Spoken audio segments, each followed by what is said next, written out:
오늘 좋은 날입니다. 오늘도 예배 오신 여러분들을 환영합니다. 같이 기도합니다. 주님 감사합니다. 이 예배를 드리는 날 우리에게 새날을 허락해 주셨습니다. 하나님의 말씀으로 시작하니 하나님의 감동으로 오늘 하루를 지내게 하여 주시옵소서. 지혜가 필요합니다. 하나님이 주시는 지혜가 필요합니다. 간절함으로 사모하며 예수님의 이름으로 기도합니다. 아멘. 네, 우리 오늘 본문은 마가복음입니다. 13장 28절에서 37절까지의 말씀입니다.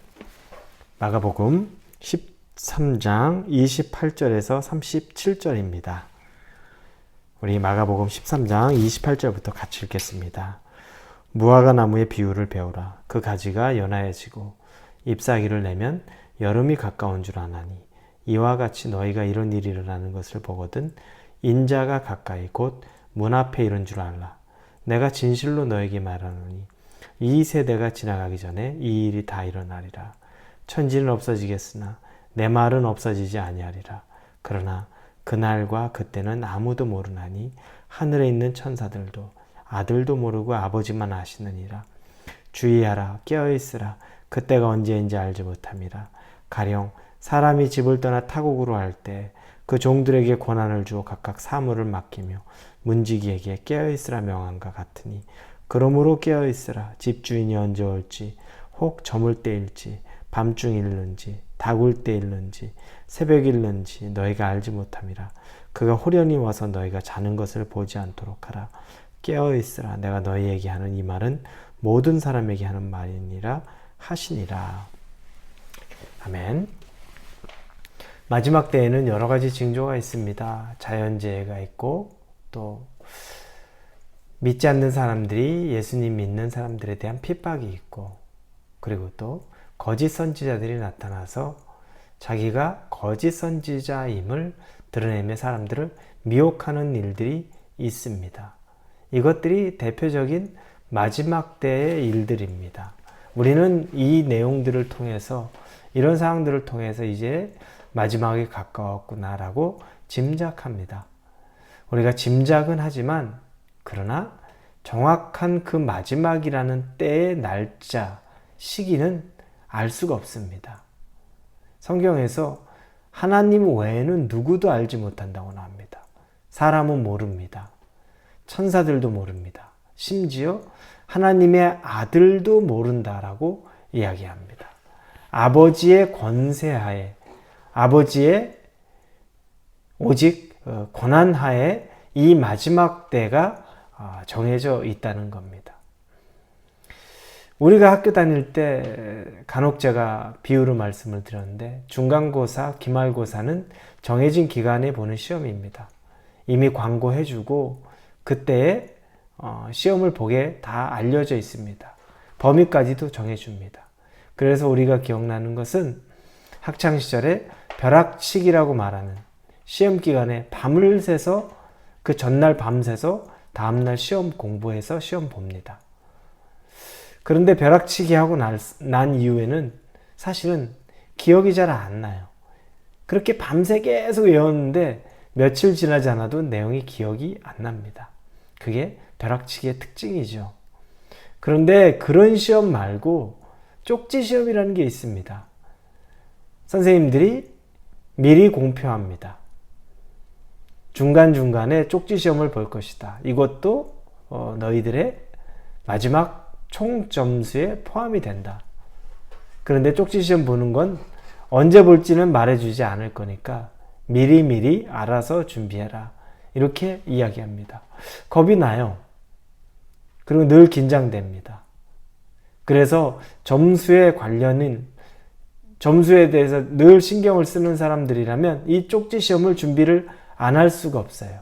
그래서 중간고사, 기말고사 그 중간에 분명히 볼 거기 때문에 거기에 맞춰서 2주, 3주 정도 지나면 미리 한번 다 훑어보고 공부하고 이런 일들을 합니다. 쪽지 시험은 시기를 가르쳐 주지 않고 합니다. 그 이유는 골탕 먹이려는 것보다 내용을 완전히 숙지하고 암기시키는 것이 목적입니다. 한 번에 몰아서 공부하면 다 잊게 되는데 조금씩 계속 반복해서 공부를 지속적으로 하면 잊지 않게 된다는 거죠. 숙지하게 되고 외우게 된다는 걸 이야기합니다.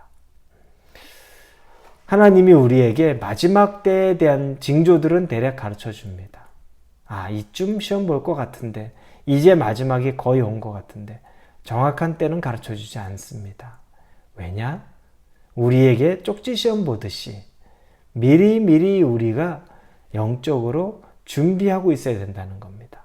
벼락치기 하듯이 급한 문제 생기면, 정말 우리 손으로 해결할 수 없는 문제 생기면 그때 눈물 콧물 쏟으면서 하나님 밤새 작정 기도하면서 하나님 앞에 나가는 게 아니라 미리미리 늘 기도로 하나님과의 관계를 만들어 가라는 겁니다.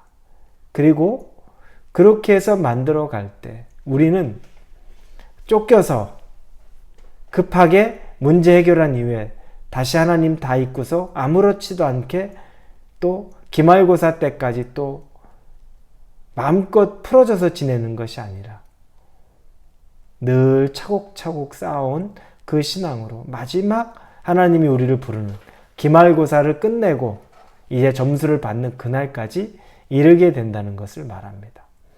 그러기 위해서 우리에게 요구되는 것은 깨어 있어야 된다는 겁니다. 그래서 오늘 본문에 반복해서 계속 33절부터 4번에 걸쳐 나오는 게 깨어 있으라. 34절에도 뒷부분에 문지기에게 깨어 있으라. 35절에도 그러므로 깨어 있으라. 37절에도 깨어 있으라. 깨어 있으라라고 말합니다. 영적으로 깨어 있으라는 거죠. 영적으로 깨어 있는다는 것. 여러분, 육의 눈은 뜨고 있는데 눈으로는 바라보는데 내가 보는 것이 전부는 아니라는 겁니다. 그런 비유를 종종 하죠. 호숫가에 오리가 떠다닙니다. 아주 고요해 보이죠. 백조가 아주 멋지게 보입니다. 자태가 아름답고 물 위에 정말 잔잔하게 떠서 여유로운 표정으로, 여유로운 몸짓으로 이렇게 물 위를 슬며시 지나가는 게 보입니다.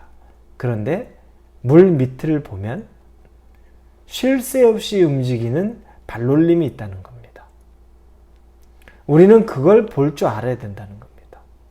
영적인 눈으로 깨어있지 않으면 이 세상이 그냥 자연스럽게 큰일 없이 아주 평온하게 돌아가는 것 같다는 거죠. 그러나 우리가 보지 못하는, 신경 쓰지 못하는 그 밑바닥, 호수 밑을 바라보면 치열하게 끊임없이 움직이고 있는 무언가가 있다는 겁니다. 이게 영적으로 깨어 있어서 봐야 될 부분이라는 겁니다. 위만 볼 것이 아니라 물 밑을 바라봐야 된다는 겁니다. 내 눈에 보여지는 것, 그것만 바라볼 것이 아니라 내 눈에 보이지 않지만 의식하고 신경 써서 물 안에 들어가서 봐야 될 것이 있다는 겁니다. 이게 영적으로 깨어있는 겁니다. 예수님이 다시 오시는 그날까지 우리에게 깨어있으라고 말씀하신 하나님의 음성. 여러분, 어떤 영역에서 여러분 깨어있어야 될까요? 어떤 영역에서 준비하고 있어야 될까요? 마태복음에 보면 25장에 열처녀의 비유가 나오죠. 등불을 준비했습니다. 다들. 그러나 5처녀는 여분의 기름을 준비하고 5처녀는 여분의 기름을 준비하지 않았습니다. 그러던 사이 어느 사이 신랑이 왔는데 이제 신랑을 맞이할 준비가 되어 있지 않는 5처녀는 부랴부랴 기름을 빌리러 가는데 그 기름을 빌릴 수가 없습니다. 같이 나누면 둘 다 부족하기 때문입니다. 그래서 그때도 깨어 있으라고 말합니다. 미리 준비하라는 겁니다. 우리가 깨어 있어야 되는 건 준비를 의미하는 것이기도 합니다. 여러분, 영적으로 하나님이 우리에게 깨어 있으라고 말하는 건 준비하고 있으라는 겁니다. 우리에게 일어날 일이 어떤 것인지 모르고 우리 앞에 놓여질 것이 어떤 것인지 모르기 때문에 준비하고 있으라는 겁니다.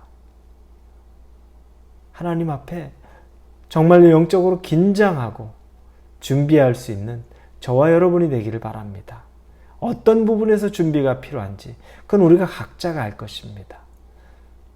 깨어서 준비해서 그리고 그것이 완전히 내 것이 될 때까지 하나님 안에서 늘 긴장하고 준비하고 깨어있는 저와 여러분이 되기를 주님 이름으로 축원합니다. 기도합니다. 하나님, 깨어있으라라고 이 마지막 시대에 우리에게 말씀하십니다. 깨어있지 않으면 평안해 보이고 그리고 모든 테크놀로지 때문에 자유롭고 안전하다고 생각하는데 그러나 우리가 영적인 눈으로 깨어서 보면 이 세상이 정말 말세에 가까이 와 있는 것을 짐작할 수 있습니다. 백조가 몸통 부분에서는 정말 평안하게 보이지만 그 물 밑에서는 끊임없이 발을 움직이는 것 같은 것이 우리에게서 지금 영적으로 벌어지고 있는 일들은 우리가 깨닫고 깨어서 기도하고 준비할 수 있게 하여 주옵소서. 예수님의 이름으로 기도합니다. 아멘.